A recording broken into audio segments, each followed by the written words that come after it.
उस्मान साहब, कोशिश तो की थी थोड़ा सा मूड चेंज किया जाए, लेकिन इस वक्त जाहिर सी बात है कि दुआओं की ज़रूरत है हमारी फोर्सेस को, हमारी बहुत ज़्यादा कोशिश की हमने, पाकिस्तानी अवाम ने जितना हो सके उनको मोटिवेट करें, प्रेज़ करें, पाकिस्तानी फोर्सेस का हौसला बुलंद करें। और हर तरह से लोग जिस तरह से सड़कों पर निकले हैं पाकिस्तानी परचम लेकर, जिस तरह से उनका हौसला बढ़ाया गया है, वो सब हमने देखा है। और ये बताया गया है कि जो अवाम है वो डरे हुए नहीं हैं, वो पाकिस्तानी फोर्सेस को इस तरह से उनका हौसला बढ़ा रहे थे और खुश मिजाजी के साथ कि डर की ज़रूरत नहीं है, आपके पीछे पूरी कौम खड़ी है। बिल्कुल ऐसा ही है। और जिस तरीके से ये कौम, हमेशा आपने देखा कि कोई भी क्राइसिस हो, पाकिस्तान के ऊपर कोई ऐसी आफत आ जाए या इस किस्म का माहौल हो, तो ये कौम सीसा पिलाई हुई दीवार की तरह मुत्तहिद हो जाती है और अपनी फ़ौज के साथ खड़ी होती है। जैसे ही ये खबर आती है कि नूर खान एयरबेस के ऊपर मिज़ाइल अटैक हुआ है, तो आप ये देखें कि लोग, जब मिज़ाइल ऐसा अटैक होता है, लोग दूर भागते हैं। हमारी कौम ऐसी ज़बरदस्त और बहादुर कौम है कि ये मिज़ाइल के करीब भागते हैं। आपने दुनिया में देखा कि लोग दूर भागते हैं, करीब भागते हैं। वही परचम उठाए हुए, नारे लगाते हुए उस तरफ गए कि भारत ने अटैक किया है। तो ये एक वो मिसालें हैं, जो शुजात की मिसालें हैं। ये जज्बा का जिक्र मैं जब पहले भी कर रहा था कि ये वो जज्बा है, ये वो शौक़ है कि जो ईमान को आगे बढ़ाता है, वो ईमान का जज्बा है, वो शौक़ शहादत का जज्बा है।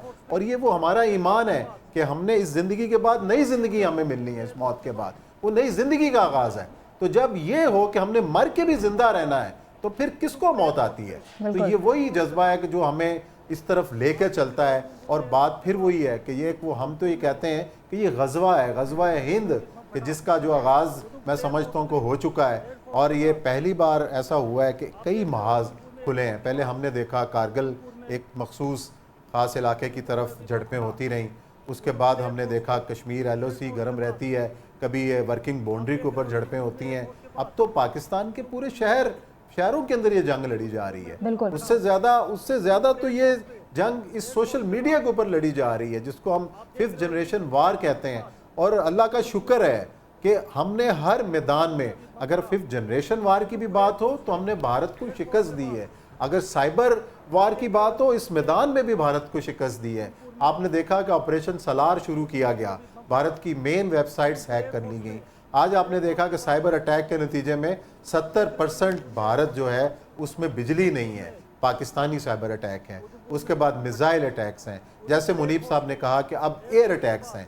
एक लामुतनाही सिलसिला है पाकिस्तान के हमलों का, कि जिसका कि शायद भारत को अंदाज़ा नहीं होगा कितने शदीद के पाकिस्तान इतना शदीद हमला कर सकता है और किस तरीके से अपने अहदाफ को निशाना बना सकता है। शायद उसके तो अभी तक होश उड़े हुए होंगे कि उसके साथ हो क्या गया है। सर, एक लफ्ज़ है जिसका बार बार हमने आज की पूरी ये ट्रांसमिशन में हमने जिक्र किया, और वो था पागलपन, जिसका मुजाहरा जो था वो हमने देखा पिछले चंद दिनों में। और क्या लगता है कि इसके बाद भी अकल आ जाएगी, या ये मज़ीद पागलपन जो है हमें देखने में मिलेगा? मेरा तो ख्याल है कि ये पागलपन ऐसा ही रहेगा। अगर अकल होती तो शायद यहाँ तक हालात ना पहुँचते। पूरी दुनिया समझाती रही और बहुत सी आवाज़ें खुद भारत के अंदर से हमें उठती हुई नज़र आईं इस मोदी की इस पॉलिसी के ख़िलाफ़। कांग्रेस पहले आवाज़ उठाती रही है कि मोदी जी क्या करने जा रहे हैं, और बहुत सारी जमातें हैं जो मोदी के इन अज़ाइम के ख़िलाफ़ आवाज़ उठाती रही हैं। खुद BJP के अंदर से भी कोई ऐसी आवाज़ें उठती रही हैं। कुछ ऐसे रहनुमा मौजूद हैं कि जो मोदी जी की पॉलिसियों से खुल्लम खुल्ला इख्तलाफ भी करते हैं। अब जिस तरीके से मोदी ने गुज़िश्ता इंतखाबात के अंदर परफॉर्म किया और जिस नारे को लेके वो चले थे कि शायद वो 400 की हद पार, इस बार 400 पार उनका नारा भी था, लेकिन उनको वो मतलूबा अक्सरियत नहीं मिल सकी। जीत तो वो गए, लेकिन जो गुज़िश्ता इंतखाबात के अंदर उनकी एक मेजॉरिटी थी उनको नहीं मिली। इस बार फिर वो एक मेजॉरिटी किसी को साथ मिलाकर हुकूमत बनाने में कामयाब हुए। उनके मुकाबले में कांग्रेस और दूसरी पार्टियों ने गेन किया पहले की निस्बत। तो ये उनके ऊपर एक थ्रेट है, एक लटकती हुई तलवार है। उनका जो पीछे हुंदवाता का एक पूरा एजेंडा लेके वो चल रहे हैं, उसके नाफिज करने के रास्ते में उनको नज़र आ रहा है कि उनकी मकबूलियत रोज़ ब रोज़ कम हो रही थी। और मोदी की अगर आप तारीख उठाएं तो ऐसी मिसालें हमें मिलती हैं कि जब भी उनको लगता है कि उनकी मकबूलियत कम होती है, तो कभी वो गुजरात के अंदर फसादात शुरू करते हैं, जिसके जवाब में उनको खिताब भी मिलता है गुजरात का कसाई। उसके बाद कहीं वो मुसलमानों को लड़ाने की कोशिश करते हैं, कहीं कश्मीरियों के अंदर फूट डालने की कोशिश करते हैं, कभी सिखों को लड़ाने की कोशिश करते हैं। तो ये तमाम तर कोशिशें आपके सामने हैं कि वो लड़ाओ और हुकूमत करो की पॉलिसी पर हैं, और ख़ास तौर पर मुस्लिम दुश्मनी के हवाले से उनका एक पूरा एजेंडा है, वो आपके सामने है। मुख्तलिफ कैंप्स बनाने की बात हुई कि जो यहाँ पे आकर बसे हुए हैं मुसलमान, इनको निकाल कर बाहर भेजा जाए या अपनी जो है मज़हब छोड़ के वापस हिंदू बन जाएं। ऐसी तहरीकें भी इन्हीं की सरपरस्ती के अंदर उठती हुई नज़र आई हैं। तो ये पूरा एजेंडा है वो जिसको तकमील तक पहुँचाने के लिए वो ऐसे स्टंट खेल रहे हैं। अभी बिहार के अंदर इलेक्शन है, कौन सा वज़ीर आज़म है कि जो इतने बड़े वाक़े के बाद सब कुछ छोड़कर बिहार में जाके अपनी इलेक्शन कैंपेन चलाता रहा हो? तो इससे उनके अज़ाइम साफ ज़ाहिर होते हैं कि वो चाहते क्या हैं।